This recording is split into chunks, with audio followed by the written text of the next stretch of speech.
Bon, nous allons donc continuer l'enseignement sur la dîme. Amen. Hein? Amen. Donc, est-ce que toi, tu commences à comprendre que quand on dit la dîme là, c'est comme si les gens choisissent la partie de la dîme qu'ils veulent comprendre et ils laissent le reste. Quand on dit la dîme, oh, 10%. Du petit pourcent de quoi? Ça s'adressait à qui? Qui donnait ça? Pourquoi? Où? Ça, là, les questions là, on ne veut pas répondre à ça. On veut juste 10% ouvrir les cieux dévorateurs. Voilà tout ce qu'on sait. Amen. Et donc 2 Timothée 3, verset 15, je vous ai expliqué que la dîme là, est-ce que vous savez que c'était un sujet même inexistant pour l'Église? Ça ne faisait même pas partie des termes qu'ils employaient entre eux. Jamais. Puisque tu ne vas le voir ni dans les épîtres, ni dans Actes des Apôtres.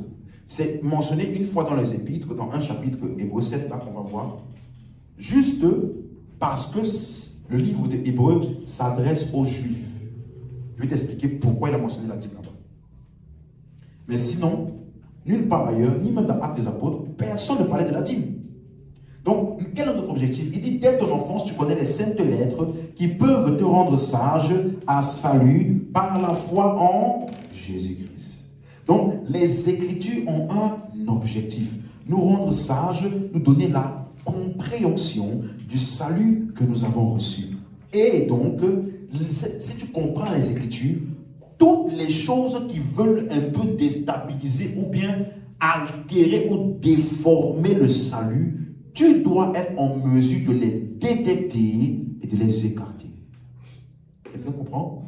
Tout type de pratiques qui veulent remettre en question la perfection de l'œuvre de Christ. Tu dois être en mesure de les détecter et de les écarter. Si tu n'es pas capable de faire ça, ça veut dire que tu n'es pas encore sage ou tu ne maîtrises pas encore le salut que tu as reçu. Il y a des choses que, si tu as été bien enseigné, même si tu n'as pas encore tous les versets, toute la compréhension, ça doit te déranger. Tu me suis? Quelqu'un te dit, tu dois te lever tous les jours à 3 heures pile. C'est à cette heure-là que le ciel est ouvert. Si tu entends ça, ça ne te dérange pas, tu n'as pas été bien enseigné.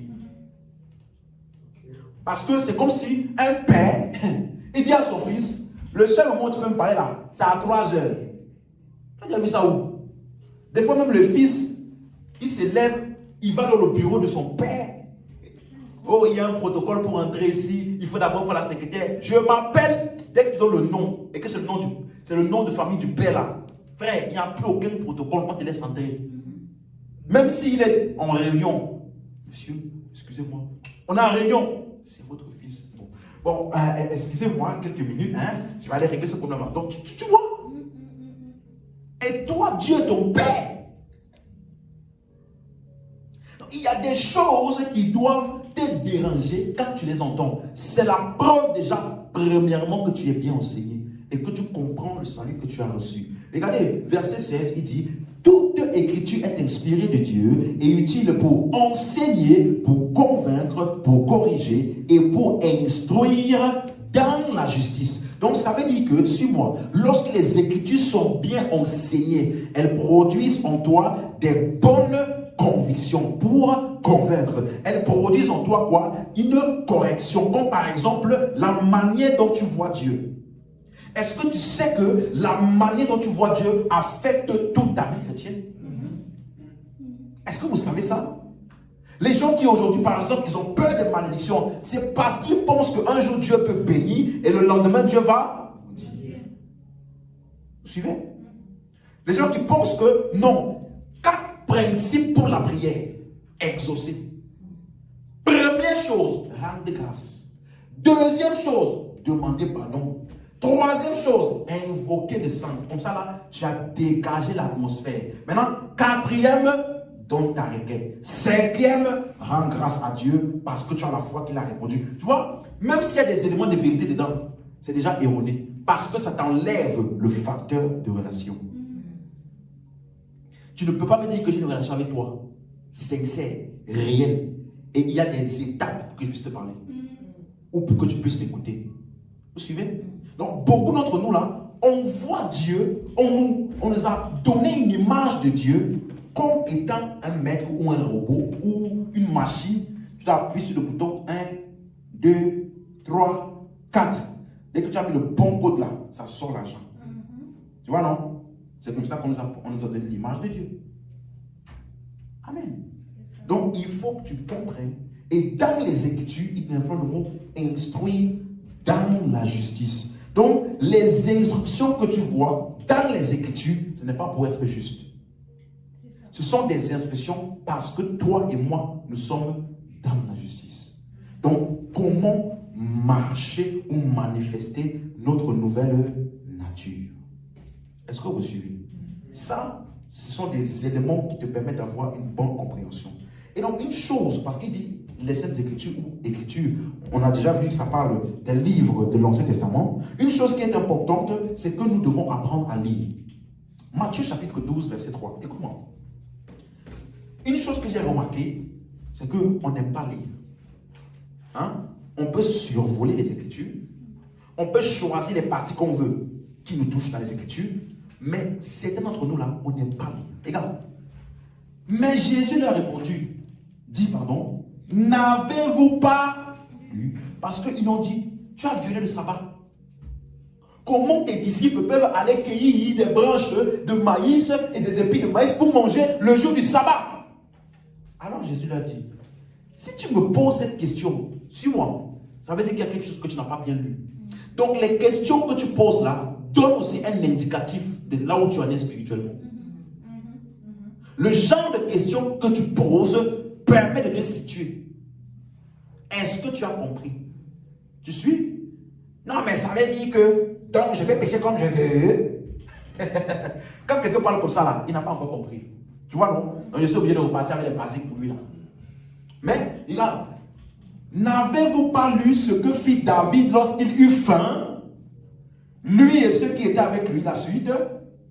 Comment il entra dans la maison de Dieu et mangea les pains de proposition qu'il ne lui était pas permis de manger, non plus qu'à ceux qui étaient avec lui et qui étaient réservés aux sacrificateurs seuls.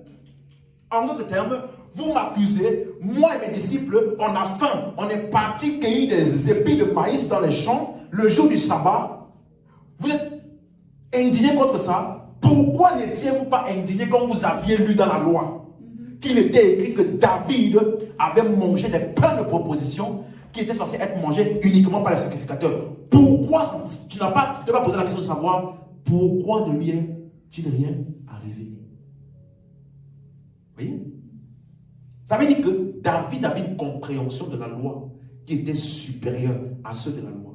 Voilà pourquoi il peut entrer dans le temple, il mange parce qu'il sait que rien ne va lui arriver. De la même manière que Jésus a dit que j'ai une compréhension du sabbat qui est supérieure à vous. Que ça n'a rien à voir avec un jour et ça n'a rien à voir avec ne rien faire. C'était une communication de quelque chose. Voilà pourquoi ce jour-là, je peux manger et je n'ai pas violé le vrai sabbat. Qui est qui? Moi. Regardez, verset 5, regardez ce qu'il dit. Ou n'avez-vous pas lu dans la loi, les jours de sabbat, les sacrificateurs violent le sabbat dans le temple sans se rendre coupable? Quelqu'un comprend ça? N'avez-vous pas lu? Regardez, hein, verset 6. Or, je vous le dis, il y a ici quelque chose de plus grand que le temple. Il parlait de qui? La suite. Si vous saviez ce que signifie je prends plaisir à la miséricorde et non au sacrifice, vous n'auriez pas condamné des innocents. La suite. Car le Fils de l'homme est maître du sabbat. En d'autres termes, tout ce que vous voyez du sabbat là, ça parlait de moi. Et moi, je suis venu, vous continuez à vous focaliser sur le jour. Tandis que la réalité du sabbat est devant vous. Je suis le maître, le Seigneur. Parce que dans le sabbat, le peuple devait s'arrêter pour penser à comment Dieu, le Seigneur, les avait délivrés. Et Jésus dit que le Seigneur du sabbat à qui il fallait penser là, c'est moi. Quelqu'un comprend ça? Donc, moi qui suis la réalité du sabbat, je viens devant vous. Et vous continuez à penser que le sabbat est un jour. Et que le sabbat, c'est le fait de ne pas manger, de ne pas faire des actions. Vous voyez, il disait, même dans la loi, là, il y avait déjà des indicatifs pour vous montrer que le jour du sabbat, en tant que jour, n'était qu'une ombre. Il n'y a rien dedans. Parce que des gens ont violé ça et rien ne l'est arrivé. Quelqu'un comprend maintenant? Il faut que tu lises. Parce que quand tu lis bien, n'avez-vous parlé sur le mot grec anaginosko? Ça veut dire lis encore et encore en prêtant attention aux détails. Si tu avais prêté attention aux détails qui avaient eu lieu dans l'histoire de David, tu aurais compris. Si tu avais prêté attention aux détails de comment les sacrificateurs violaient le sabbat sans se rendre coupable, tu aurais compris qu'il y a quelque chose du sabbat qui est supérieur au jour. Parce que ceux qui ont violé ça, rien ne leur est arrivé. C'est ça. Lis. Si tu apprends à lire la Bible, tu vas comprendre. Ou du moins, tu vas te poser les bonnes questions. Certains, ils veulent juste que le pasteur lise la Bible pour eux. Il a écrit ça. Même s'il donne le verset hors contexte, ça ne va pas te déranger, puisque tu ne lis pas. Vous suivez? Il n'y a aucun verset biblique qui dit que chaque chrétien doit étudier sa Bible par lui-même. Aucun. Mais tu dois lire. L'enseignement vient te donner les bonnes pensées et les bonnes interprétations pour que toi maintenant, tu ailles lire et comprendre. Quelqu'un comprend ça? Le pasteur ne lit pas la Bible pour toi. Il t'enseigne la Bible. Mais toi, tu dois lire. Voilà pourquoi, par exemple, je ne sais pas si toi tu as déjà entendu ça, mais moi, il y a une époque là, quand nous sortions de la religion dans laquelle nous étions, il y a des interprétations qu'on nous a données. À l'époque, on disait, waouh, quelle révélation. Sur la dîme, par exemple. Quelqu'un a dit le péché d'Adam. C'est parce qu'il avait mangé la dîme. Parce que Dieu a tout créé, tout. Sauf un arbre qui ne devait pas manger la dîme. Comme la dîme. Il a mangé la dîme. Voilà pourquoi il est dans les problèmes. Tu vois, c'est quand tu veux à tout prix. Suis-moi. Si tu as l'amour de l'argent dans ta tête, tu ne peux jamais comprendre la Bible. Tu vas lire l'argent là où il n'y a pas l'argent.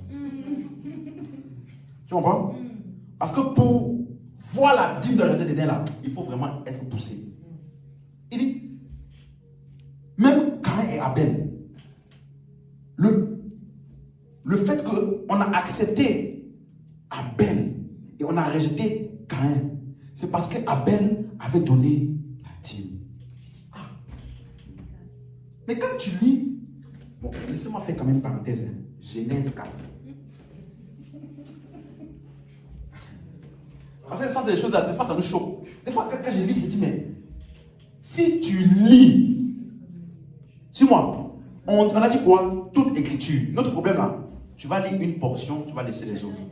Tu vas penser que la Bible, une des vérités qui m'a le plus aidé dans la compréhension des Écritures, c'est de comprendre que la Bible, ce n'est pas une collection de plusieurs livres. La Bible, c'est un seul livre, avec un seul message et un seul personnage. Tout ça tourne autour de lui. Donc, je ne lis pas Genèse séparément de Exode. Je ne lis pas Malachie indépendamment de Ézéchiel. Je ne lis pas Romains à part de Deutéronome. Je lis tout ensemble. Et je comprends la vérité qui est révélée dans tous ces livres-là parce que c'est un message. Regardez l'histoire de Caïn et Abel. On dit, au bout de quelques temps, Caïn fit à l'Éternel une offrande des fruits de la terre. La suite. Et Abel de son côté en fut une des premiers-nés. C'est le terme premier-né là qui a frustré plusieurs personnes.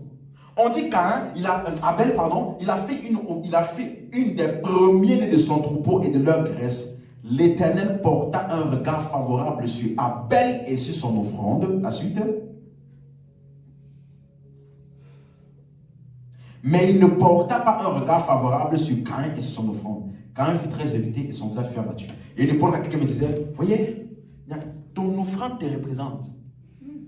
Parce qu'on dit, il fut irrité par Caïn et son offrande. Ce n'est pas qu'il a été accepté son offrande, non. Donc ça veut dire que c'est toi d'abord que Dieu voit en ton offrande. Ça, c'est quand tu vas lire la Bible. Hein. Tu vas t'arrêter à ça. Genèse que tu as lu là, c'est fini. Pour toi là, toute la Bible là, c'est ça. Tu ne sais pas que c'est un livre entier. Est-ce qu'on suit? Donc, quand tu lis ça, tu vas te poser la question, pourquoi l'offrande de un a été acceptée et pourquoi l'autre? Une personne disait une fois, c'est parce qu'il a donné des animaux dans lesquels il y a le sang. Ça là, tu peux donner tout type d'interprétation que tu veux. La Bible répond à la Bible. Amen. Hein? Non, c'est parce qu'il y avait le sang. Donc quand tu as vu le sang là, ça lui a rappelé Jésus. Il a accepté. Quand l'autre il a donné les fruits. Mais jardin d'Éden là, c'était pas arbre là-bas. Hein? C'était plantation. Donc, qui était le plus proche de ses parents? Qui était le plus proche de ce qu'ils ont fait dans le jardin là? Tu vois? Non, mais tu dois te poser la question. Qu'est-ce qui est communiqué? Rappelez-vous, c'est un mystère. Donc, ce n'est pas ce que tu vois à première vue qui est communiqué. Et je risque de te choquer aujourd'hui. Parce que ce qu'on dit l'offrande de Caïn là, c'est quoi? Regarde. Tu vas voir dans Hébreux 11. Où maintenant, l'auteur de Hébreux, il relate la même histoire de Caïn et Abel. Sauf que lui, il a eu la révélation du mystère. Donc, il va relater ça avec une intelligence particulière. Il faut que tu sois attentif à ce que je te dis maintenant. Suis-moi. C'est pas d'avec ton voisin par la foi. Par la foi. Est-ce que tu as vu le mot par la foi dans Genèse? Non, non, non. Hein? Non. Voyez, non? Parce qu'il avait commencé en disant, la foi est une ferme assurance des choses qu'on espère. Une démonstration de celles qu'on ne voit pas. Et ensuite il dit, les anciens par la foi là, ils ont eu un bon témoignage. Et après il commence, verset 4, Abel. Donc, Abel avait une espérance de quelque chose qu'on ne voyait pas. Quelqu'un comprend ça? Une ferme assurance d'une chose qu'il espérait. Ça veut dire que tout ce qu'il a fait était une démonstration de quelque chose qu'on ne voyait pas. Mais si tu lis Genèse, tu vas penser que tout est visible. Tandis que la vraie chose que Abel a offert n'était pas visible. Qu'est-ce qu'il a offert? Break it down. Suis-moi. Hey, Avance. on va dire le pasteur si. Avance. Est-ce que tu sais Abel, ce qu'il a offert là, n'était pas un animal. Go. Avance. Je pousse. Oui, pousse. Je peux. C'est pas dans mon message, hein. Je pousse. Pousse. Ok. Pousse. Je vais te poser des questions et on va répondre ensemble. D'accord. Regarde. C'est pas la fois que Abel a offert quoi à Dieu? Un Sacrifice. plus. Excellent. Retiens ça. Ce que Abel a offert là, on appelle ça sacrifice plus excellent que celui de qui? De Caïn. Ok. On va revenir sur ça. Hein? C'est par elle qu'il fut déclaré juste. Elle là, c'est quoi? La foi. Parce que ça. Regarde moi. C'est par elle. En parlant de quoi? La foi. Pas la foi. Qu'il fut déclaré Juste. Dieu approuvant ses offrandes. Question. Il a été déclaré juste par quoi? Sa foi. Et c'est par ça qu'on a approuvé ses offrandes. Ces offrandes-là, c'est quoi? On appelait ça quoi? Il a offert un. Sacrifice plus excellent. Maintenant, laisse-moi un peu te choquer. Et- Un tout petit peu. Avance. Le terme plus excellent dans le livre de Hébreux est exclusif au sacrifice de Jésus. Laisse-moi te donner quelques versets. On va revenir à Hébreux 1, verset 4. Regardez. Devenu d'autant supérieur aux anges qu'il a hérité d'un nom plus que le leur. Donc ça montre la suprématie de ce que Jésus a fait par rapport à ce qui était là avant. Un autre texte, Hébreux 7, versets 21 et 22. Suivez bien s'il vous plaît. Regardez, tandis que les Lévites, donc les Lévites là, ils sont où? Dans la loi. Ensuite, dans la loi, on offre des sacrifices physiques, animaux, qui sont temporaires. Quelqu'un suit? Donc il est en train de parler des Lévites ici. Les Lévites sont devenus sacrificateurs sans serment. Jésus l'est devenu avec serment. Donc il fait le contraste avec qui? Les sacrificateurs de l'Ancien Testament et qui? Jésus. Vous suivez? Les deux sacrificatures là, ou les deux sacerdoces. On dit que eux, c'est sans serment. Jésus, c'est avec serment. Par celui qui lui a dit, le Seigneur a juré, il ne se repentira pas. Tu es sacrificateur pour combien de temps? Toujours. Donc, quand on parle de plus excellent, ou bien pour Jésus, c'est ce qui est éternel. En contraste avec ce qui était sous la loi, qui était temporaire. Donc, on dit, Jésus là, il est sacrificateur pour toujours. Voilà donc pourquoi au verset 22, on dit donc que Jésus est par cela sacrificateur pour toujours là. Le garant d'une alliance comment? Plus excellent. Donc tu vois quand on dit plus excellent là, c'est en rapport avec ce que Jésus est, ce qu'il a fait, qui est éternel, en contraste avec ce qui était sous la loi, qui était comment? Temporaire. Vous suivez? Donc quand on dit plus excellent, ce n'est pas une comparaison de bon, ici c'est plus excellent, là-bas c'est quand même bien, c'est assez bien. Vous savez, c'est une comparaison d'ordre. Ici, c'est Jésus. Ici, c'est la réalité. Ici, c'est éternel. Là-bas, c'est temporaire. Là-bas, c'est l'ombre. Et là-bas, c'est physique. Quelqu'un comprend? Un autre texte. Hébreux chapitre 4, 8, verset 4. S'il était sur la terre en parlant de Jésus, il ne serait même pas sacrificateur. Puisque là sont ceux qui présentent les offrandes selon la... Donc, si Jésus était un sacrificateur sur la terre, d'après les standards de la terre, d'après les standards de la loi, les sacrificateurs là, ils donnent des offrandes selon la loi et ils sont de la tribu de Lévi. Suivez? Verset 5. Lesquels, donc selon la loi là, n'est-ce pas? Les offrandes selon la loi sont quoi? Ils célèbrent un culte, une image et une... Donc la loi là, on appelle ça quoi? Image, ombre. On comprend? Ok. Des choses célestes. Selon que Moïse fut divinement averti lorsqu'il allait construire le tabernacle, est soin, lui dit-il, de faire tout d'après le modèle qui t'a été montré sur la montagne. La suite. Mais maintenant, rappelez-vous, il fait le contraste de quoi? L'ombre. La loi, l'ombre. Ici maintenant il dit quoi? Il a obtenu un ministère d'autant comment? Supérieur. Tu vois que ce n'est pas celui-ci est plus petit, celui-ci est plus grand. Non. D'autant supérieur. Ou quand tu entends meilleur, ou quand tu entends mieux, ou quand tu entends plus parfait, ou tu entends plus excellent. Dans le livre d'Hébreux, je précise bien, ça parle de quoi? Le contraste qu'on fait entre ce qu'on offrait sur la loi qui était temporaire, qui était une ombre, et ce que Jésus a fait qui est éternel et qui est la réalité. Quelqu'un comprend? On dit maintenant, mais maintenant il a obtenu un ministère d'autant supérieur qu'il est le médiateur d'une alliance comment? Plus excellente. Qui a été établie sur de meilleures promesses. Donc tu vois que les meilleures promesses ici, ça parle de ce qui est éternel. Eux, ce sur quoi se basait leur sacrifice était quoi? Quelque chose de temporaire pendant un an. Est-ce que quelqu'un comprend? Et les sacrificateurs qui étaient sous la loi étaient, la Bible dit dans Hébreux 5, 6 et 7, on dit ils ne pouvaient pas être permanents parce que la mort pouvait les atteindre. Donc lorsque le sacrificateur mourait, on le remplaçait par un autre. Vous suivez? Hébreux 9, maintenant là c'est encore plus pertinent, Hébreux 9, 23, regardez. Il était donc nécessaire, suivez-moi, puisque les images des choses qui sont dans les cieux. C'est quoi qu'on appelle les images des choses qui sont dans les cieux?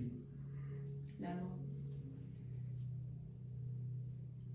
Les choses célestes ont des images ou des ombres. On appelle ça quoi? La loi. Ce qu'on offre selon là. Est-ce que quelqu'un comprend? Oui. On dit que les images des choses qui sont dans les cieux devaient être purifiées de cette manière. Quand il dit cette manière-là, il parle de ce qu'il a dit avant. Tout est purifié par le sang d'après la loi. Même le verset 22 pour avoir le contexte. Et presque tout d'après la loi est purifié avec du... sang, Donc quand on dit le sang, là, ce sont de quoi? Des boucs et des... taureau. Vous suivez? Ok, verset 23 maintenant. Et il dit donc que si dans la loi là, qui était l'ombre là, des choses célestes, vous suivez? Si dans la loi là, qui était simplement l'image des choses, des vraies choses là, il était nécessaire que ces choses là soient purifiées de cette manière, c'est-à-dire par le sang.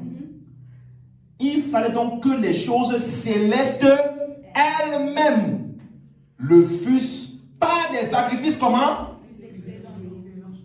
Donc, ce qu'on appelle sacrifice plus excellent, ce n'est pas les sacrifices qu'on offre selon la loi. C'est ça.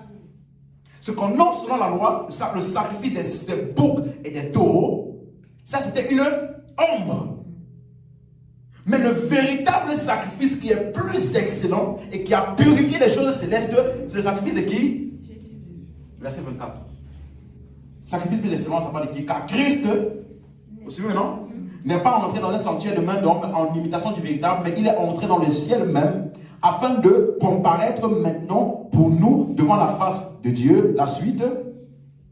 Et ce n'est pas pour s'offrir. Donc ce qu'on appelle sacrifice plus excellent là, c'est qui? Lui-même. Vous suivez maintenant? Non, le sacrifice de Christ lui-même. Parce que son sacrifice a une valeur éternelle et son sacrifice n'est pas une ombre. Hébreux 11, verset 4.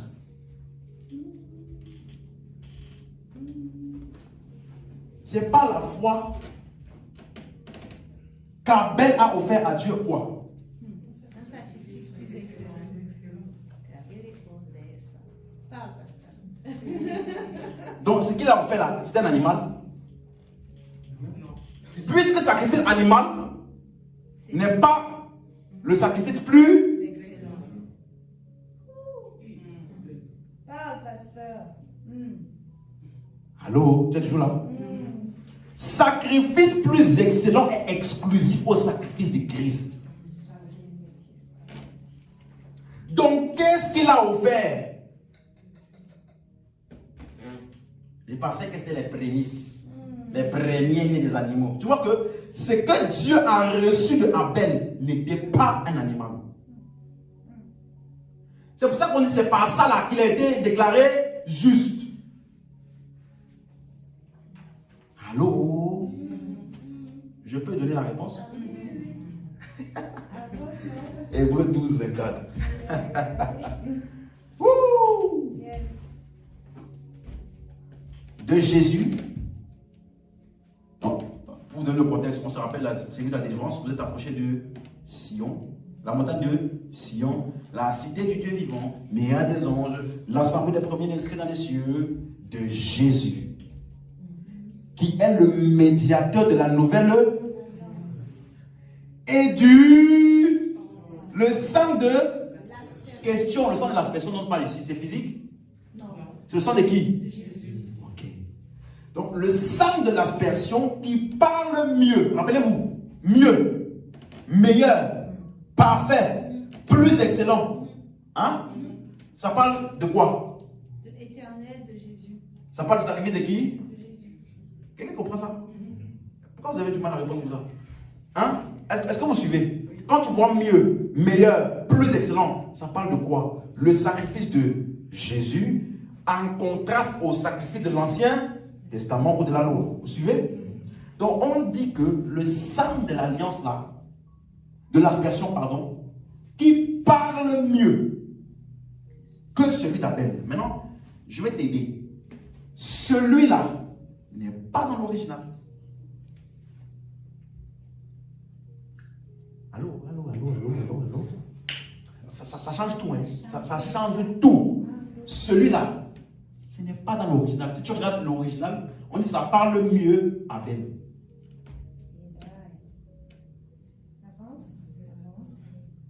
Vous suivez? Et le mot que, suis-moi, le mot que là, c'est un mot grec qu'on appelle para. C'est ce qu'on appelle une préposition large en grec. Ça veut dire que ça n'a pas une seule signification. Ce mot que là est traduit dans certains versets 2. On dit à partir de. C'est traduit par depuis. C'est traduit par. C'est traduit par à côté. C'est le même mot grec. Hein? Donc, c'est à l'appréciation du traducteur de choisir quel est le meilleur mot en fonction de sa compréhension. Si tu suis toujours dit Amen. Si, remets le verset s'il te plaît.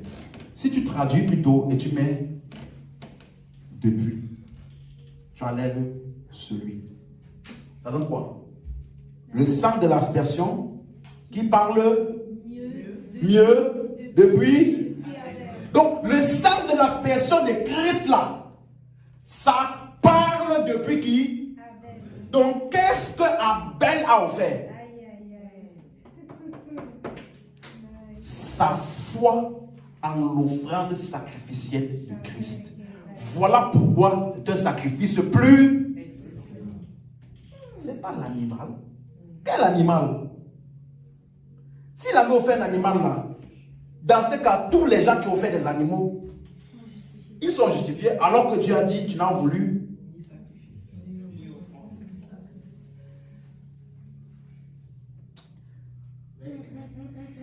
Est-ce que quelqu'un comprend?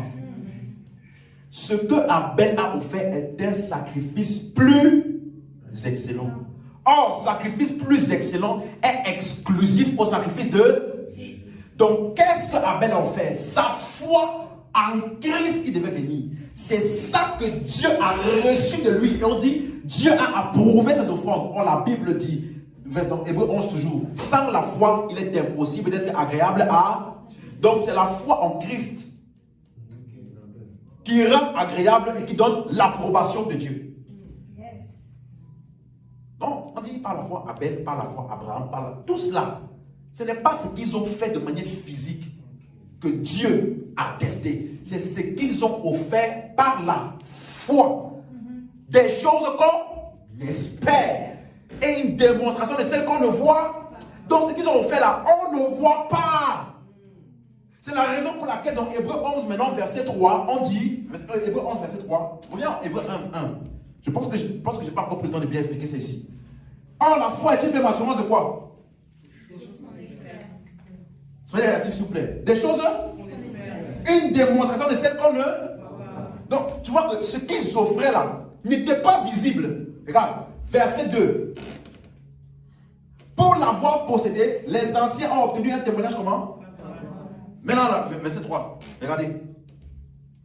C'est par la foi que nous reconnaissons. Le mot monde là n'est pas dans l'original, c'est le mot Aeon, ça parle du siècle présent. Ne vous conformez pas au siècle présent. Non? Ça veut dire les époques. Tu comprends? C'est par la foi que nous reconnaissons que les époques, chacune des époques là, a été formée. Le mot formé ici est un mot qui veut dire rejoindre, mettre ensemble. Tu comprends? Par la parole de Dieu. En sorte que ce qu'on voit n'a pas été fait de choses. Donc, ils faisaient beaucoup de choses visibles. Mais ce qui les animait était la conscience de quelque chose d'invisible, auquel ils croyaient, auquel ils espéraient. Et on te dit donc que chacune de ces époques-là, les mondes ou les siècles ont été mis ensemble par la parole de Dieu, ou alors le message de Christ. Donc quand tu vois l'époque d'Abel, l'époque d'Abraham, l'époque de Moïse, l'époque de Jonas, quand tu vois ça, ça a l'air de quatre époques différentes. Mais c'est joint ensemble parce que tous cela ont eu la foi en Christ qui devait venir, ou alors la parole de Dieu. Donc c'est par ça que tu reconnais maintenant que chacune de ces époques-là, tu vois l'arche, regarde parce que l'arche, c'est une chose visible qui a été faite par quelqu'un qui avait la vision, l'espérance de quelque chose d'invisible. Donc ce qu'on voit n'a pas été fait, motivé, impulsionné par ce qui est visible, mais plutôt par ce qui est invisible. Qui est qui? Christ qui devait venir.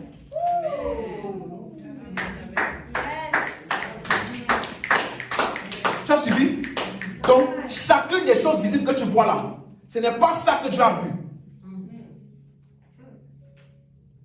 Tu suis? Chacun d'entre eux. Tu vois une arche? Frère, les gens qui sont entrés dans l'arche là, après ils sont morts. Ils ne sont pas morts après. Ils ont vécu éternellement. Donc ils ont échappé au déluge, mais ils sont morts après. Pour te montrer que ce n'est pas l'arche physique là qui sauve. Est-ce que tu comprends? Regardez, Hébreux 8, verset 5. Même Moïse, le tabernacle qu'il a fait là, il n'y avait rien dedans. On te dit que David est entré, il a mangé les pains. Rien ne lui est arrivé. Regarde. Lequel célèbre quoi? Une et une des choses quoi? Céleste là, je vais vous expliquer sinon. Céleste, ça veut dire quoi? Invisible. Selon que Moïse en fut divinement comment? Lorsqu'il allait construire le un soin lui fut-il dit de faire tout après le qui t'a été. Donc ça veut dire que tout ce que Moïse était en train de construire physiquement était motivé, impulsionné par ce qu'il avait vu qui était invisible. Quelqu'un comprend? Donc, Abel a offert quoi? Là tu penses que c'est un animal. Genèse là a écrit ça comme ça parce que c'est sous forme de mystère. Mais ce que Abel a offert était sa foi en l'offrande de Christ qui devait venir.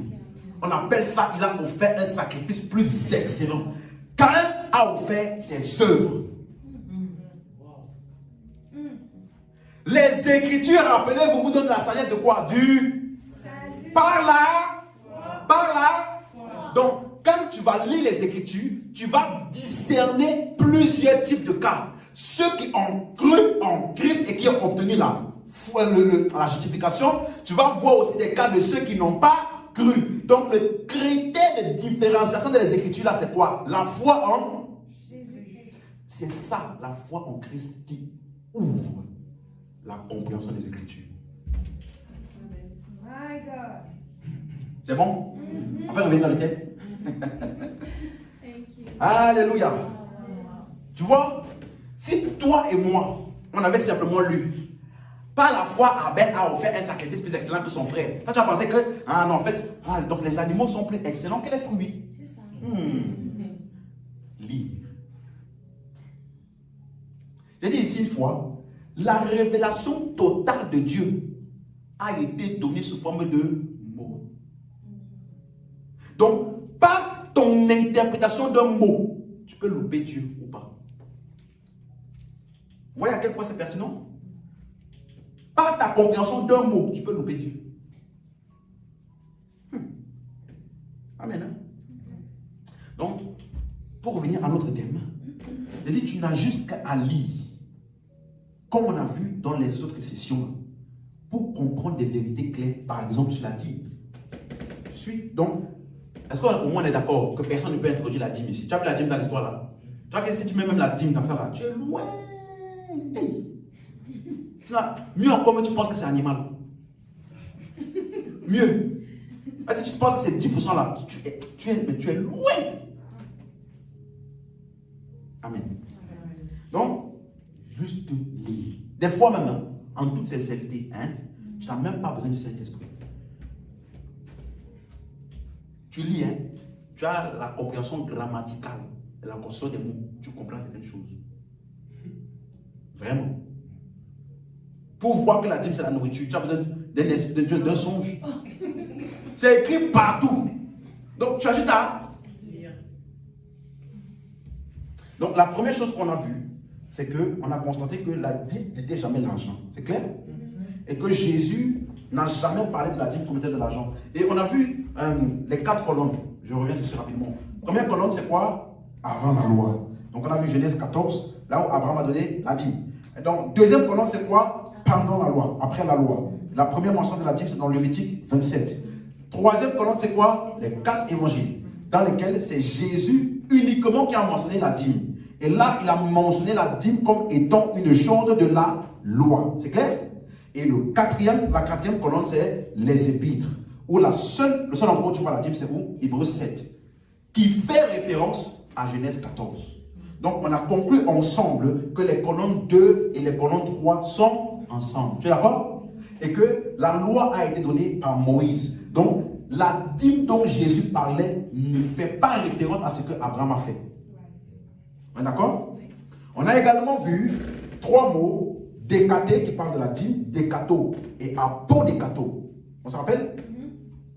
Et on a vu que tous les versets de la dîme montrent que ça parle des produits des champs ou des animaux.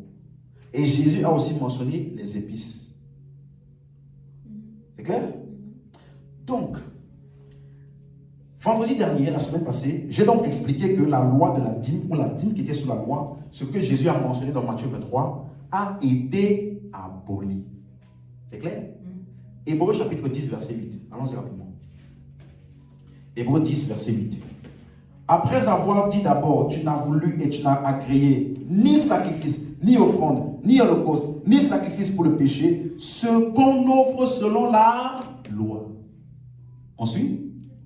C'est ça que Dieu a dit. Donc, maintenant, verset 9. Il dit ensuite, voici, je viens pour faire ta volonté.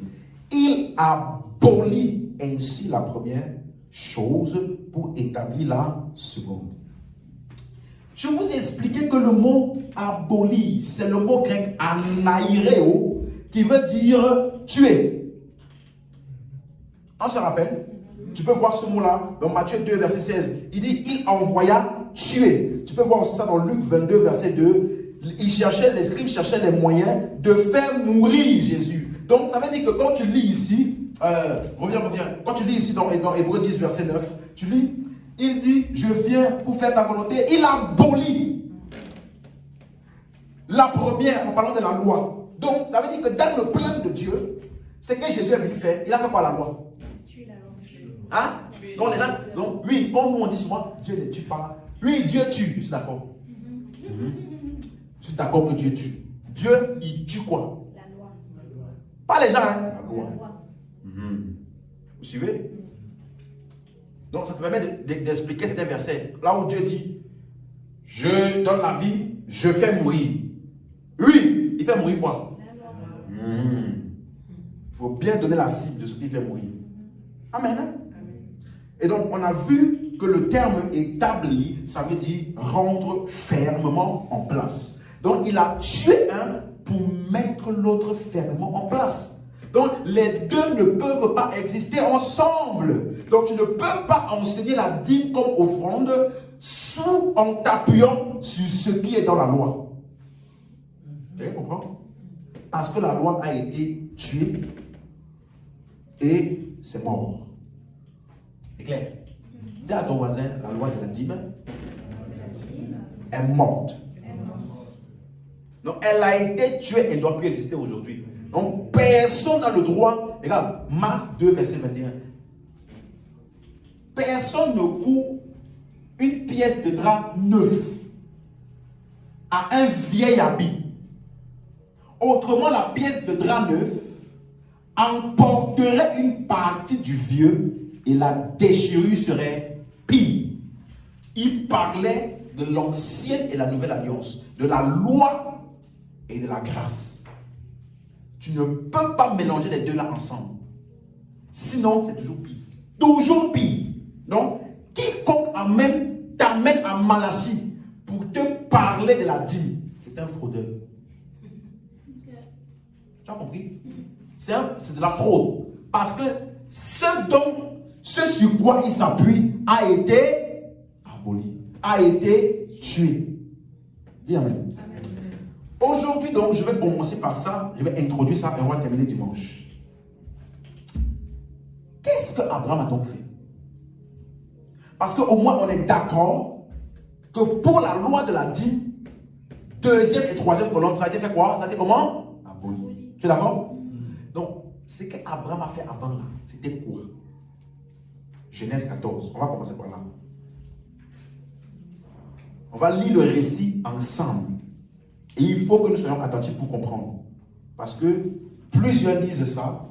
Genèse 14, verset 20. Plusieurs, ils lisent ça, et puis ils tirent des conclusions. Regardez. Béni soit le Dieu très haut qui a livré tes ennemis entre tes mains. Et Abraham lui donna la dîme de tout. Beaucoup lisent ça et puis tirent vite des conclusions. Non. C'est très facile de citer seulement ce verset-là et puis de dire Abraham a donné la dîme. Et nous suivons les traces d'Abraham. Hein? Puisqu'il est le père de la foi. Abraham aussi, il a donné sa femme comme sa soeur. Pour avoir l'argent. J'ai bien précisé, pour avoir l'argent. Hein? Il a envoyé sa soeur au choc. Pour préserver sa vie. Parce qu'il a dit, j'ai peur qu'on me tue.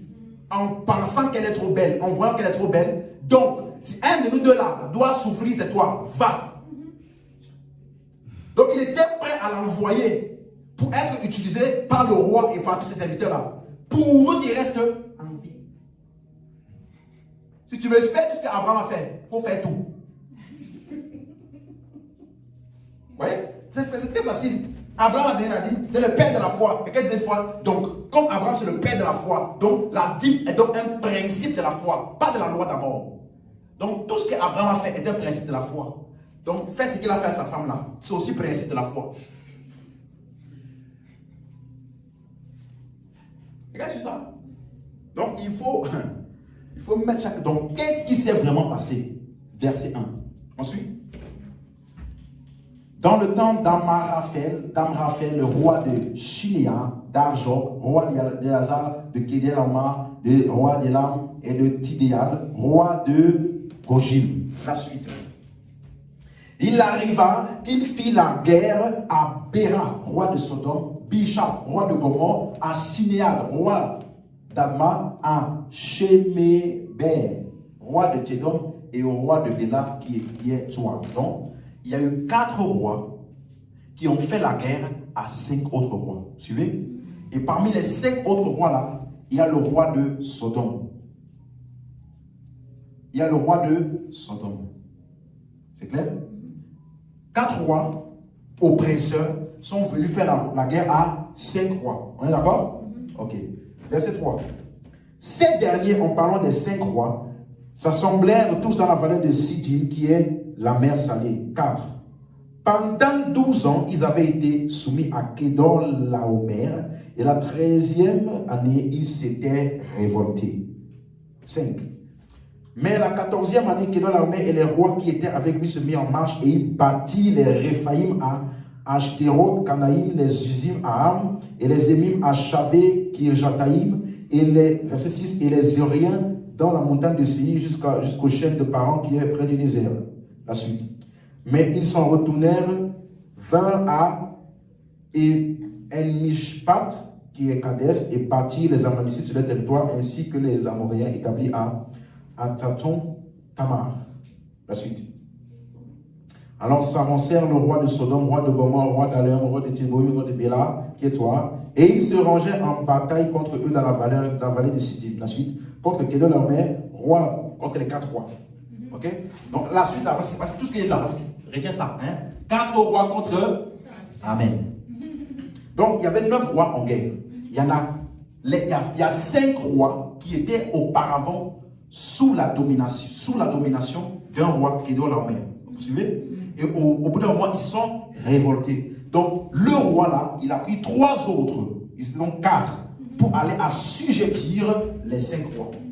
C'est clair? Maintenant, verset 12. Verset 10. La vallée de Siddim était couverte de puits de bitume. Le roi de Sodome et celui de Gomorre prirent la fuite et y tombèrent. Le reste s'enfuit vers la montagne la suite. Les vainqueurs, s'il vous plaît, ne loupez pas ça. Les vainqueurs enlevèrent quoi? Toutes les richesses. Tout, donc les 4 rois là. Oui. Ils ont fait quoi? Ils ont enlevé toutes les de Sodome et toutes leurs provisions. Et donc quand ils sont arrivés à Sodome et Gomorre, qu'est-ce qu'ils ont fait? Ils ont envahi, vaincu les rois et ils ont pris quoi? Toutes leurs richesses, toutes leurs provisions. Vous comprenez? C'est ça qui s'est passé. Verset 12. Et ils enlevèrent aussi avec ses biens qui? Lot, fils du frère d'Abraham, qui demeurait à Sodome, et donc ils ont capturé, et parmi toutes les choses qu'ils ont pris à Sodome, là, ils ont aussi pris qui? Lot. C'est clair? Maintenant, verset 13. Un fuyard vient l'annoncer à Abraham l'Hébreu. Celui-ci habitait parmi les chaînes de Mamré, l'Amoréen, frère d'Eschol et frère d'Aner, qui avait fait alliance avec Abraham. 14. Dès qu'Abraham eut appris que son frère avait été prisonnier, il arma 318 de ses plus braves serviteurs nés dans sa maison, et il poursuivit les rois jusqu'à Dan. Donc Abraham a appris, n'est-ce pas, que les 4 rois, ont capturé son neveu. Qu'est-ce qu'il a fait? Il a pris 318 hommes et il les a poursuivis jusqu'à Dan. Verset 15. Il divisa sa troupe pour les attaquer de nuit, lui et ses serviteurs, et il est parti. Il est poursuivi jusqu'à Shoba, qui est à la gauche de Damas. Verset 16. Vous suivez l'histoire? Oui. Vous suivez bien, hein? Il dit, on doit faire quoi? On doit lire.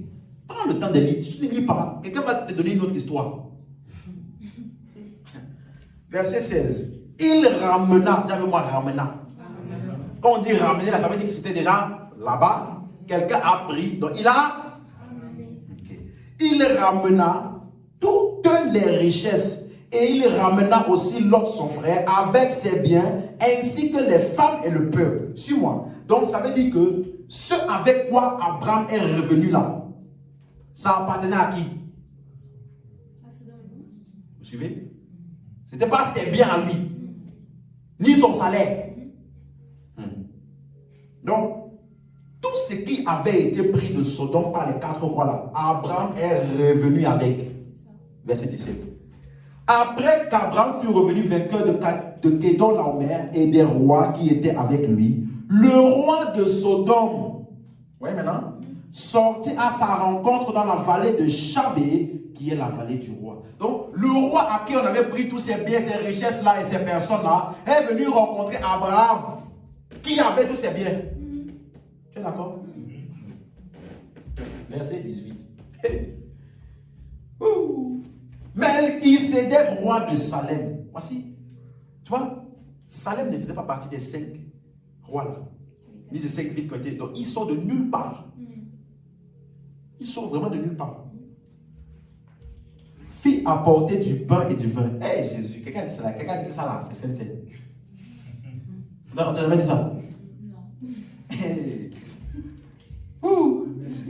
Melchisédek, roi de Salem, fit apporter du pain et du vin. Hé Jésus. Donc, dans Hébreux 7,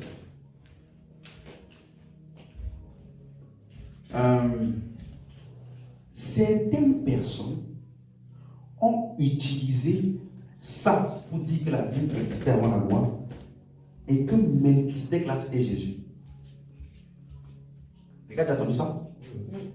Parce que tu vas voir la description qu'on va donner de Melchisédek là. Et il faut vraiment qu'on comprenne de quoi il s'agit. On dit, il était sacrificateur. En effet, ce Melchisédek, roi de Salem, sacrificateur du Dieu très haut. Donc, Melchisédek était quoi? Sacrificateur. Ok. Le mot sacrificateur, c'est le mot grec kohen. Kohen.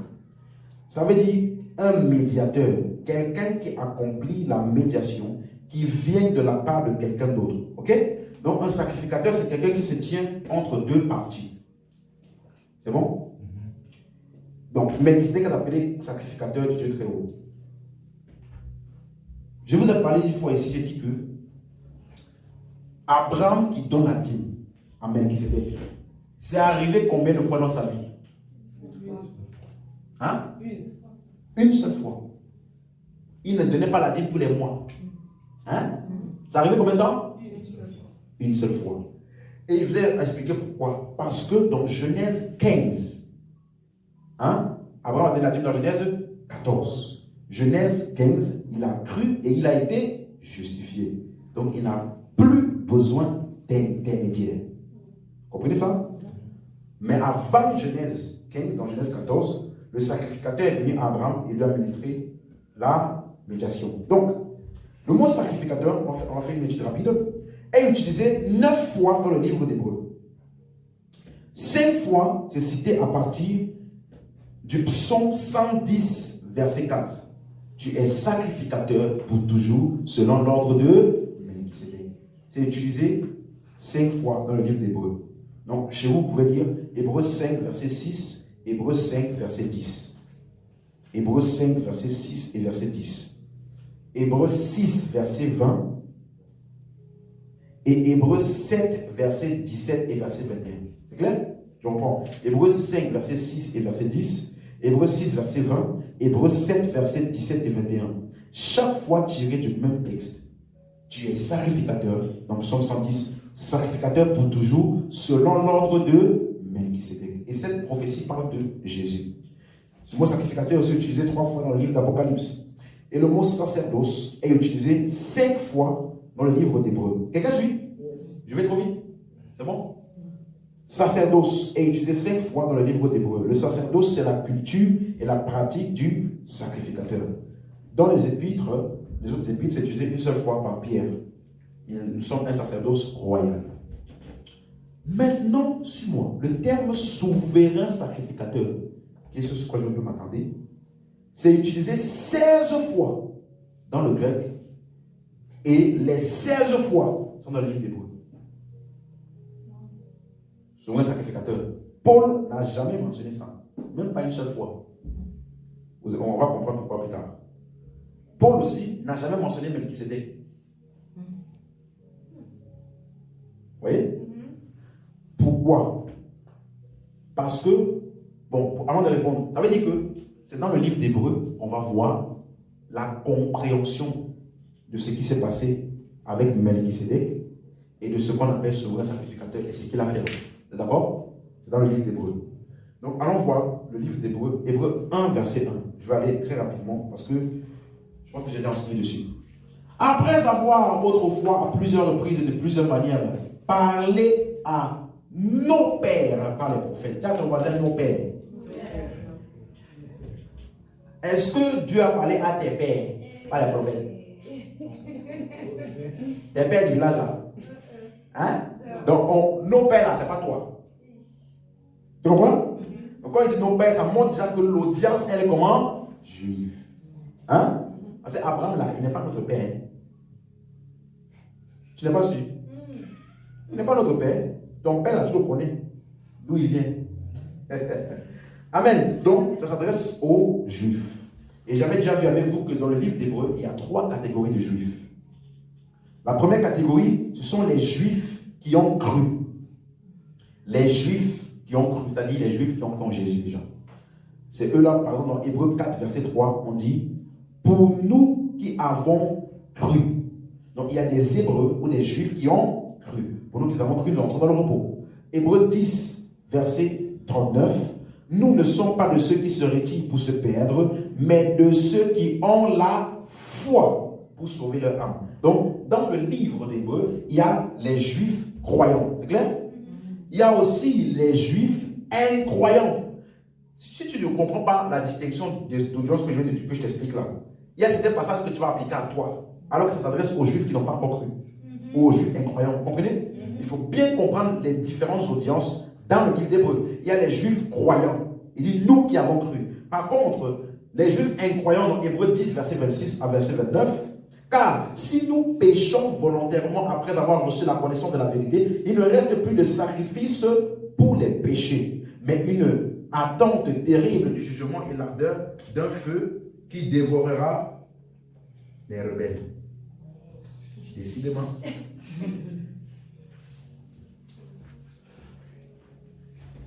Tu peux laisser. Vas-y.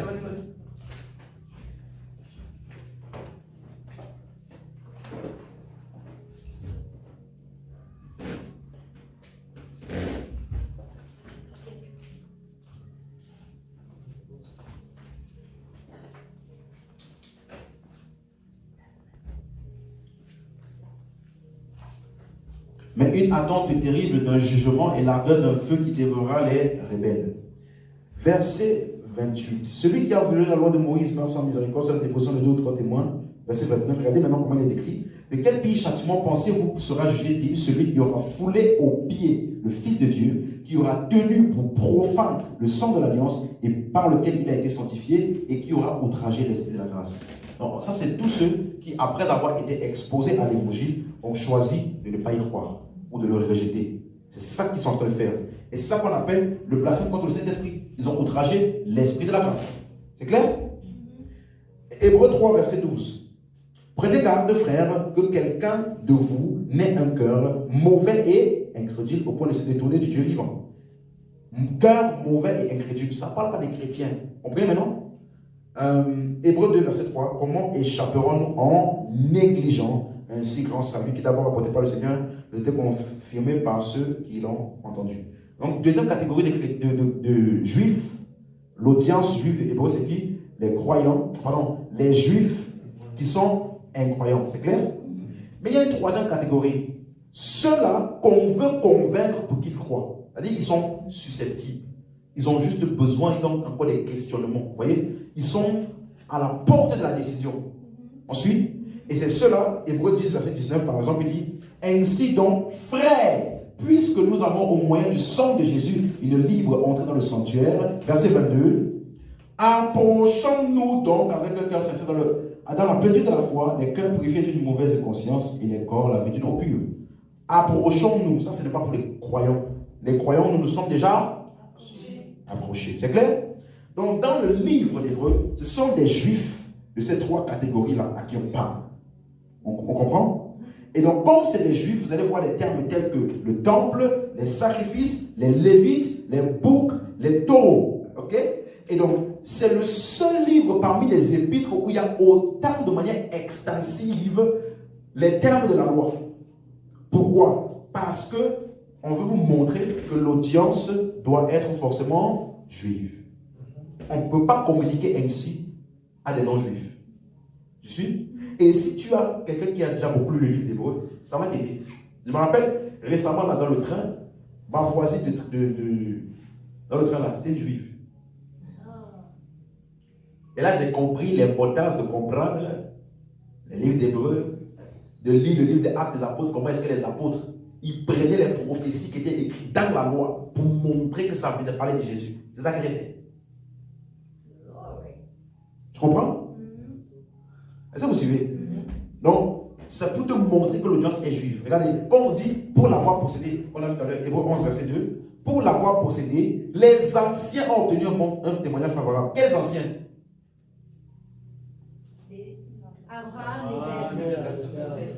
Donc les anciens comment? Juifs.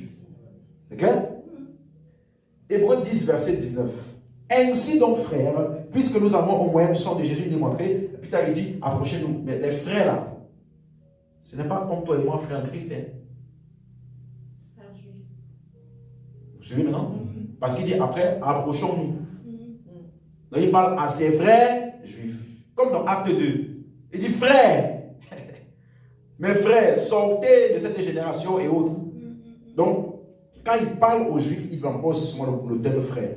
Donc, il faut avoir en tête que l'audience du livre d'Hébreux, ce sont des juifs. Donc, on comprend pourquoi il mentionne comme Melchisédek. Pourquoi? Parce qu'il sait que les juifs respectent le ministère de Melchisédek.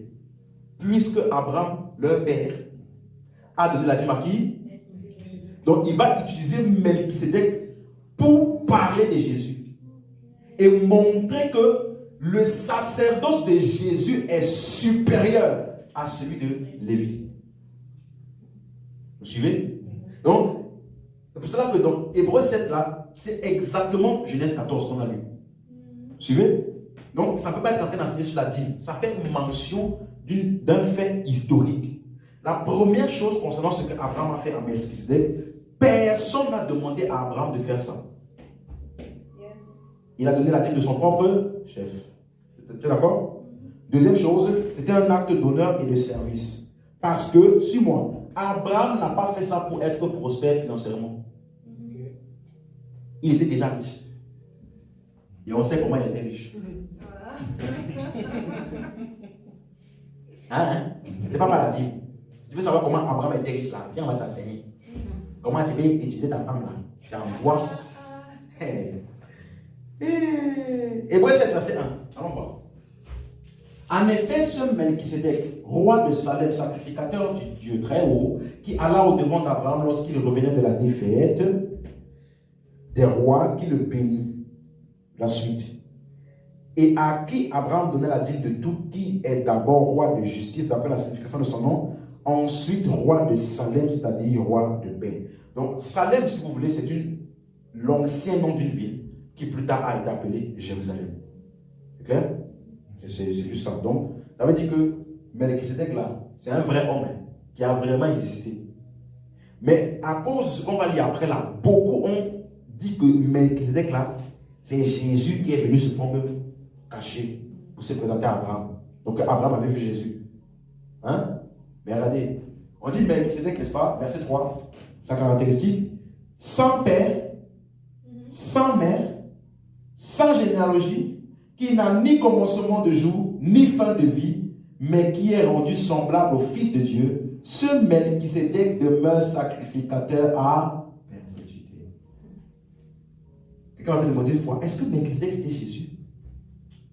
Ça n'a ni fin, ni jour, ni commencement, ni fin, rendu semblable au Fils de Dieu. Ce Melchisédek demeure sacrificateur à perpétuité. Donc, ça peut être que Jésus. Parce que Jésus n'avait pas ni père ni mère. Au moins, il disait toujours mon père. Hein? Aïe. Mon père. Donc, c'est pour montrer déjà que l'auteur de Hébreux parle de manière relative. Le terme sans généalogie que tu vois ici, c'est le mot grec anagénéalogetos. Anagénéalogetos. Ça veut dire quelqu'un dont les descendants, suis bien, ne sont pas enregistrés. Pas qui ne sont pas existants. On n'a pas dit quelqu'un dont les descendants sont inexistants. Ils ne sont pas enregistrés. Parce qu'en Israël, ils avaient un registre des descendances. Quand tu lis Matthieu chapitre 1, tout le chapitre, on te dit tel enfanta tel, tel enfanta tel. Ils ont pris ça où? Parce qu'ils avaient un registre. Vous comprenez? On parle de lui là, Melchisédek, lui, sa descendance n'est pas enregistrée. Donc pourquoi c'est pertinent? Parce que la discussion, rappelez-vous ici, était le sacerdoce ou la sacrificature. On se rappelle? Et ça s'adressait à qui? Aux Juifs. Vous suivez? Le sujet c'est quoi? Sacerdoce, sacrificature. Ça s'adresse à qui? Aux Juifs. Donc qu'est-ce qu'il disait? D'après les Juifs, suivez-moi, de quelle famille doit venir le sacrificateur? De quelle tribu? Lévi, n'est-ce pas? Donc ça veut dire que l'auteur des Hébreux ici est en train de parler de quelqu'un qui n'est pas de la tribu de Lévi, mais qui est appelé sacrificateur. Vous suivez? Regardez ce qu'il dit. On était au verset 3, verset 4. Considérez combien est grand celui auquel le patriarche Abraham donna la dîme du butin. La suite. Ceux des fils de Lévi. Vous comprenez maintenant? Qui exercent le sacerdoce ont d'après la loi l'ordre de lever la dîme sur le peuple, c'est-à-dire sur leurs frères, qui cependant sont issus des reines. Ensuite, la suite. Et lui, qui ne tirait pas de son, il leva la dîme sur Abraham et il bénit celui qui a fait les promesses. Vous voyez comment il a fait expliquer? Lui là, il ne vient pas de Lévi. Et il a pris la dîme à celui qui avait les promesses et de qui sont sortis tous ceux qui prennent la dîme. Tu vois, il est en train de vouloir te montrer la suprématie, la supériorité de Melchisédek sur Lévi. Est-ce que tu comprends? Regardez la suite. Verset 6. Et lui qui ne tirait pas d'eux. Dis-moi, eux là, c'est qui? Non, les Juifs. Ceux des... Reviens, verset 5. Les fils d'Abraham. Ceux des fils de... Ah, ok. C'est eux. Donc, Melchisédek qui a pris la dîme ne tire pas son origine des fils de Lévi qui sont censés prendre la dîme. Monsieur, il n'insiste pas sur la dîme. Hein? Quelqu'un comprend ça? Il est en train de te montrer que d'après la loi là, ceux qui sont censés prendre la dîme, c'est les gens qui viennent de Lévi. Et c'est eux les sacerdotes, les sacrificateurs qui ont le sacerdoce. Mais il y a quelqu'un qui a pris la dîme à leur ancêtre et qui a béni. Donc, quand on dit sans père, ni mère, sans généalogie, ça veut dire sans généalogie dans la tribu de Lévi. Quelqu'un comprend ça? Parce que c'est seulement les fils de Lévi qui avaient le droit de tirer la dîme sur le peuple. Mais lui, sans être de la tribu de Lévi, qu'est-ce qu'il fait? Il prend la dîme à Abraham. Et on dit, il bénit, la verset 6, on dit, il bénit celui qui avait les promesses. La suite. Or, c'est sans contredit. Regardez maintenant. L'inférieur est béni par le supérieur, c'est qui? Melchisedec. L'inférieur, c'est qui? Non. L'inférieur, c'est qui? Abraham. Allô? Abraham. Supérieur, c'est qui? Donc, il a été monté quoi? Melchisedec est plus grand que qui? Abraham et tous ses. Vous voyez? En fait, il est en train d'utiliser l'acte de donner la dîme pour te montrer que Melchisedec là est plus grand que Abraham et donc plus grand que Lévi qui est sorti de Abraham. Donc un sacrificateur selon Lévi n'est pas plus grand que le sacrificateur selon Melchisedec. Vous comprenez? C'est clair? Verset 8. Et ici, ceux qui perçoivent la dîme sont des hommes mortels, mais là, c'est celui dont il est attesté qu'il est vivant. 9. De plus, Lévi qui perçoit la dîme l'a payé pour ainsi dire par Abraham. La suite. Car il était encore dans les reins de son père lorsque Melchisedec alla au devant d'Abraham. Quelqu'un comprend? Verset 11. Si donc la perfection avait été possible par le sacerdoce lévitique, vous voyez, il conclut en parlant de quoi? Le sacerdoce comment? Lévitique. C'est ça le sujet. Si donc la perfection était possible par le sacerdoce lévitique, car c'est sur ce sacerdoce que repose la loi donnée qu'était-il encore besoin qu'il parût un autre sacrificateur selon l'ordre de et non selon l'ordre de Melchisedec, ça veut dire quoi? Supérieur. Oh, qui n'a pas de généalogie dans la tribu de on comprend ça? On dit que si c'était la sacrificature de Lévitique là qui était la celle qui était parfaite, il n'aurait pas eu besoin que plus tard, une prophétie qui annonçait déjà et que quelqu'un est venu en tant que sacrificateur selon l'ordre de Melchisedec, c'est-à-dire qu'il n'avait pas de généalogie ou d'ascendance ou de descendance ou d'ascendance qui peut être retracée à qui? Lévi. Est-ce que vous comprenez? C'est clair? Ça va devenir plus clair. Verset 12. Car le sacerdoce étant changé nécessairement aussi, il y a un changement de loi. En effet, celui de qui ces choses sont dites appartient à une autre tribu, dont aucun membre n'a fait le service de l'autel. La suite, regardez. Car il est notoire que qui? Notre Seigneur est sorti de tribu dont Moïse n'a rien dit pour ce qui concerne le. Vous comprenez maintenant? Tout ça, là, pour expliquer quoi? Que Jésus est venu en tant que souverain sacrificateur, pas comme les Lévites, parce qu'il appartenait à la tribu de Juda. Donc lui, son sacerdoce là, n'a rien à voir avec le sacerdoce d'Aaron ou les Lévites. Son sacerdoce est semblable à celui de Melchisedec. Suivez? Et ce sacerdoce là est plus grand que celui de Lévite. Si tu suis bien. Donc quand il te parle comme ça, il parle de donc, tout ça dans sa parole de qui? Jésus. Et donc, sans père ni mère, sans généalogie, ça veut simplement dire sans père ni mère dans la tribu de Lévi. Donc sa généalogie n'est pas dans la tribu de Lévi, mais il a appelé sacrificateur. Tout ça c'est pourquoi? Pour justifier le fait que Jésus est souverain sacrificateur. Dans la prophétie de Psaume disait, tu es sacrificateur pour toujours selon l'ordre de Melchisedec là. C'était pour justifier que ça parlait de qui? Jésus. Parce que Jésus, il n'est pas sorti de Lévi. dis Amen. Donc, il n'est pas en train de dire que le Melchisedec c'est Jésus, d'autres parlent de théophanie. Dieu a apparu déjà avant. Ça n'a aucun sens. Jésus a dit, personne n'a jamais vu Dieu. Jésus a déjà dit ça. Hein? Regardez, Esdras 2, verset 61. Esdras 2, 61.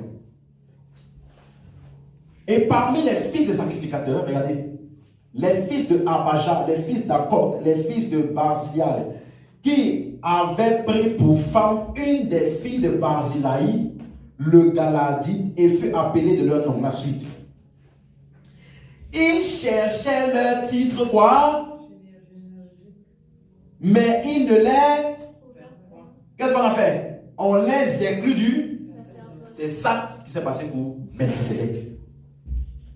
Donc, dans le registre généalogique de Lévi, on ne l'a pas trouvé dedans. Mais on voit qu'on l'appelle sacrificateur. Quelqu'un suit?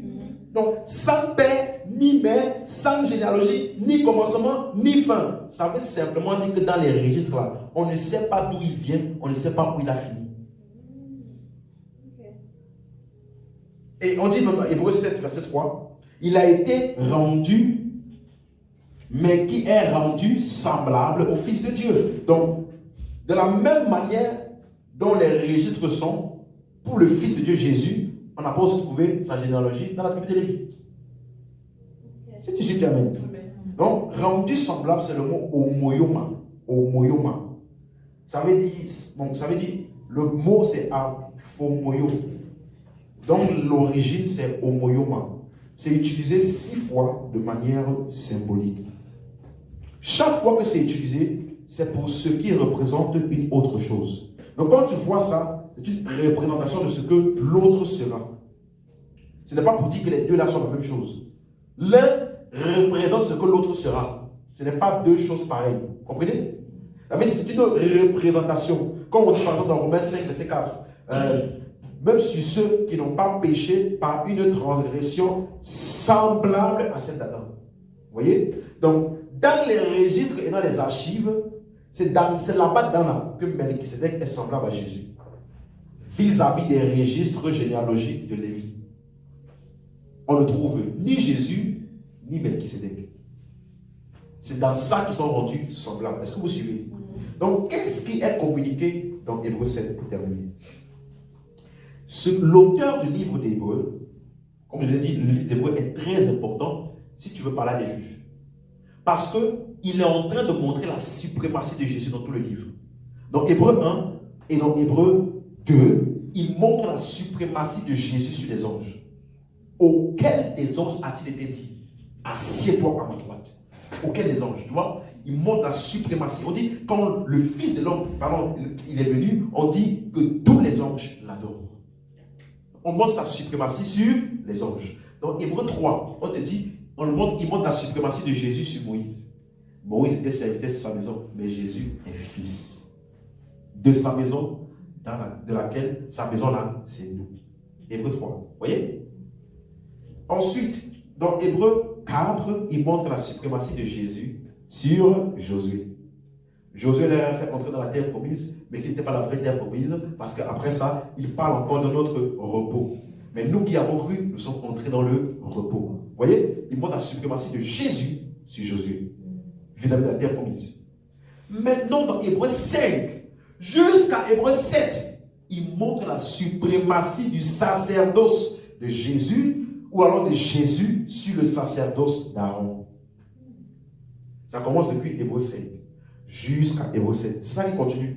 Donc, comme c'est des Juifs et qu'ils respectent Melchisedec, ils utilisent aussi Melchisedec pour dire que voilà quelqu'un qui a béni votre ancêtre et qui lui a pris la dîme. Donc, entre les deux là, c'est lui là qui est supérieur. Or, vos sacrificateurs là sont sortis d'Abraham. Donc, eux là, ils ont payé la dîme à Melchisedec quand ils étaient encore dans Abraham. Et l'inférieur est béni par le supérieur. Or, Jésus est sacrificateur, non pas selon Lévi, mais selon Melchisedec, pour te montrer qu'il est supérieur au sacerdoce d'Aaron, au sacerdoce de la loi. Est-ce que vous comprenez le discours? Vous comprenez ce qu'il est en train de dire? Donc, ce n'est pas une série d'enseignements, ce n'est pas une série, Hébreux 7 n'est pas une série d'enseignements sur la dîme. C'est un exposé montrant la supériorité du sacerdoce de Jésus sur le sacerdoce d'Aaron. Est-ce que vous comprenez? Et donc, dans Hébreux 7, verset 13, en effet, celui de qui ces choses sont dites appartient à une autre tribu dont aucun membre n'a fait le service de l'autel. La suite, car il est notoire, notre Seigneur est sorti de Juda, tribu de Moïse, tribu dont Moïse n'a rien dit pour ce qui concerne le sacerdoce. 15. Cela devient plus évident encore quand il paraît un autre sacrificateur à la ressemblance de Melchisédek. Vous comprenez? Quand on dit à la ressemblance de, ça veut dire que c'est deux personnes différentes. Vous suivez? On ne peut pas dire à la ressemblance de, c'est la même personne. Donc, c'est clair déjà que Melchisédek n'est pas sacrificateur. Pardon, Melchisédek n'est pas Jésus. Et c'est Jésus qui est sacrificateur pour toujours. On n'a pas dit que Melchisédek est sacrificateur pour toujours. Dans la version Louis II, ça peut embrouiller. Même dans le verset 3, s'il te plaît. Regardez. On dit en effet, celui de qui ces choses sont dites appartient à une autre tribu, donc, voilà, qui sans père, sans mère, sans généalogie, qui n'a ni commencement de jour ni fin, mais qui est rendu semblable au Fils de Dieu. Ce Melchisédek demeure sacrificateur à perpétuité. La phrase ce Melchisédek là n'est pas dans l'original. Suivez? Parce que la prophétie qui dit tu seras sacrificateur pour toujours, ça parle de qui? Jésus. Pas Melchisédek. Suivez? Mais si tu lis ça dans la version d'Arby par exemple, est-ce que tu as la version d'Arby? Vous voyez, il faut toujours faire attention, lire plusieurs. Parce que sinon, regardez, sans père, ni mère, sans généalogie, ni commencement, ni fin, mais assimilé au Fils de Dieu, demeure sacrificateur de perpétuité. Il n'y a pas Melchisédek. Suivez maintenant? Donc celui qui demeure sacrificateur à perpétuité, c'est le Fils de Dieu. Amen. Donc la prophétie, tu es sacrificateur pour toujours, ça parle de Jésus. Donc l'ordre de Melchisédek, c'est un sacrificateur qui n'est pas de la tribu de Lévi. C'est ça qu'on appelle selon l'ordre de Melchisédek. Vous comprenez maintenant? Selon l'ordre de Melchisédek, ce n'est pas un mystère. J'avais entendu quelqu'un qui a fait un enseignement, tout un enseignement dessus. L'ordre de Melchisédek. Il t'explique les choses mystiques, bizarres là. C'est pas ça. Hein? Selon l'ordre de Melchisédek, c'est simplement que il est appelé sacrificateur, mais n'est pas descendant de Lévi. C'est clair? Donc, Melchisédek n'est pas Jésus. Revenons, version 8 secondes, verset 17. Car ce témoignage lui est rendu. Tu es sacrificateur pour toujours, selon l'ordre de Melchisédek. C'est ça? Verset 21. Tandis que les Lévites sont devenus sacrificateurs sans serment, Jésus est devenu avec serment par celui qui lui a dit, le Seigneur a juré, il ne se repentira pas, tu es sacrificateur pour toujours, selon l'ordre de Melchisédek. On comprend maintenant? Cette prophétie parlait de Jésus qui devait être établi sacrificateur pour toujours, et c'est ce serment-là qu'il a établi. Or, au verset 22 maintenant, on dit, mais lui, verset 22, mais lui, parce qu'il demeure comment? Comment? Éternellement. Oui, verset 24, merci. Mais lui, parce qu'il demeure éternellement, possède un sacerdoce qui n'est pas. Voilà. Donc, c'est à cause du fait qu'il demeure éternellement là. C'est ça qui fait que on dit pour toujours et son sacerdoce n'est pas transmissible. Dans la version Semeur, on dit sacerdoce perpétuel. Version Martin, sacrificature perpétuelle. Donc, quand tu entends sacrificateur pour toujours, qu'est-ce que c'est ça? Pour toujours. Ça parle du fait que lui là, il a une vie impérissable. Vous comprenez? Parce que dans la loi, dès que le sacrificateur, il officie pendant son temps. Et après un temps, qu'est-ce qui se passe? Il meurt. Et après, on le remplace. Mais on dit que Jésus, il demeure éternellement parce qu'il possède un sacerdoce qui n'est pas transmissible. J'ai un verset que je cherche qui parle, verset 15, c'est ça. Cela devient plus évident encore quand il paraît un autre sacrificateur à la ressemblance de Melchisédek, verset 16. Institué, voici ce qui a institué Jésus. Suivez bien. Institué non d'après la loi d'une ordonnance charnelle, mais selon la puissance d'une vie. Donc, qu'est-ce qui fait la particularité du sacerdoce de Jésus? Sa résurrection. Parce qu'après ça, il ne peut plus mourir. Vous suivez? Et au verset 8, on dit, ceux qui perçoivent la dîme sont des hommes mortels. Mais là, c'est celui dont il a attesté qu'il est vivant. Ensuite, la suite, de plus, Lévi qui perçoit la dîme l'a payé pour ainsi dire par Abraham. Donc, beaucoup qui ont dit ce verset pour dire que Jésus reçoit notre dîme parce que Melchisédek a reçu la dîme d'Abraham et que Melchisédek représentait Jésus. Voilà pourquoi nous aujourd'hui on donne la dîme et Jésus reçoit la dîme. Non. Dans le Nouveau Testament, dans la Nouvelle Alliance, Jésus ne reçoit rien. C'est lui qui a tout donné et s'est offert pour nous, lui-même pour nous. Amen. Amen. Donc, la totalité du sacerdoce qui est enseigné dans le livre d'Hébreux n'est pas recevoir, c'est donner. Et donc, Jésus ne reçoit pas la dîme de qui que ce soit. Il ne l'a jamais fait et ne le fera jamais. Amen. Hein? C'est bon? Amen. Donc, pour terminer, Melchisédek était-il un homme? Oui. Est-ce qu'il a vécu pour toujours? Et son sacerdoce là, selon l'ordre de Melchisédek là, ça veut dire quoi? Pas de Lévi. Hein? Pas de Lévi, sans généalogie. Qui n'est pas de la tribu de Lévi. Amen. Ok, on va terminer. Mais dimanche, je vais donc vous poser une question en rentrant chez vous. Si c'est donc ça, pourquoi Abraham a donné la dîme alors?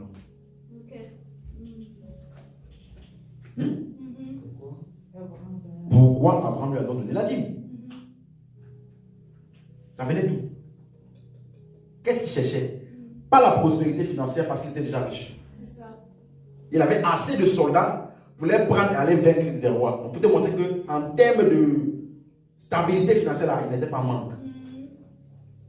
Pourquoi tu fais ça? On va répondre ça dimanche. Amen. On peut se lever.